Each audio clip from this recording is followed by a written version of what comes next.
For new users, Bitcoin can be a difficult concept to understand. Bitcoins aren't physical, and they certainly aren't underground.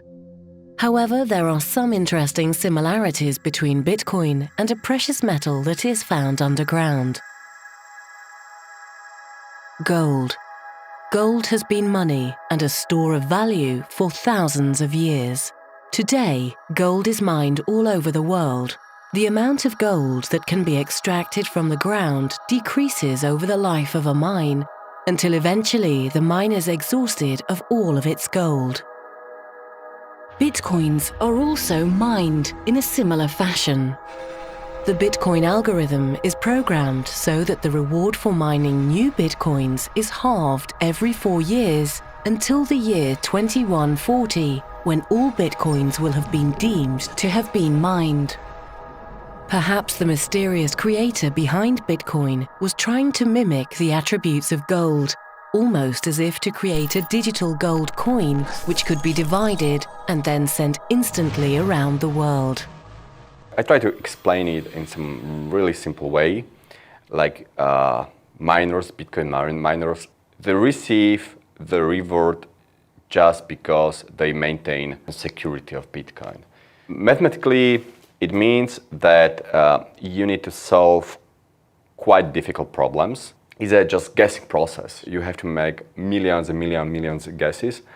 And if you're right, and you're able to close all these transactions inside of one block, you're successful and you receive 12.5 Bitcoins as miner. Originally, this reward was 50 Bitcoins. Every 4 years, this reward for miners is 2 times less. So reward will be decreasing over the time. The creator of Bitcoin, whoever he is, was a really smart guy. And he obviously liked math a lot. And he sat down and did some calculations and thought to himself, if everybody in the entire world were to start using Bitcoin, how many Bitcoins would we need in order for that to be able to accommodate everybody using Bitcoin for this? And each Bitcoin can be divided down to 100 millionth of a Bitcoin. And if everybody in the entire world were to start using Bitcoin as their money, the smallest unit of a Bitcoin, which is called a Satoshi, it's 100 millionth of a Bitcoin, would still be worth less than 1 US penny if the entire world were to start using Bitcoin. So who is this Satoshi Nakamoto?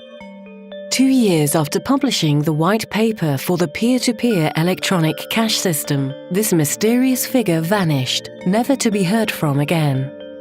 The only clues to his or her identity can be found in the white paper. Some speculate he or she is of British origin due to the writings containing some British slang. Others believe that rather than being one person, Satoshi was a group of hackers working in concert to create a new monetary system which would decentralize money as we know it. I think he was a clever guy. He was not a normal geek. He had good knowledge of decentralized technology or decentralization. He had good knowledge of financial system, and he was quite good coder. But the code of Bitcoin is not definitely the best one. So it's definitely possible to write better code. There is also conspiracy theory if Bitcoin code was written by one guy or many different guys, hard to say. Anyway, I especially appreciate that it's first fully working concept of decentralized money. It's very interesting, like who Satoshi is. There's lots of speculation, especially among like the very early people in Bitcoin. But what difference does it make whether we know who created Bitcoin? I don't know that it makes any difference. There's lots of stuff that we use that we don't know who created it. And yet it gives us a lot of advantages in our day-to-day activities. I have no idea who Satoshi is. We know very little about Satoshi, and so he could be at an event, he could be someone we know, he could be someone I've spoken to, he could be a friend of mine for all I know. I don't know who it is. I don't know if we'll ever know, but it's a fun game. Am I Satoshi? I don't think I'll answer that one. iSunOne 数字财富万能钱包，一键买卖比特币。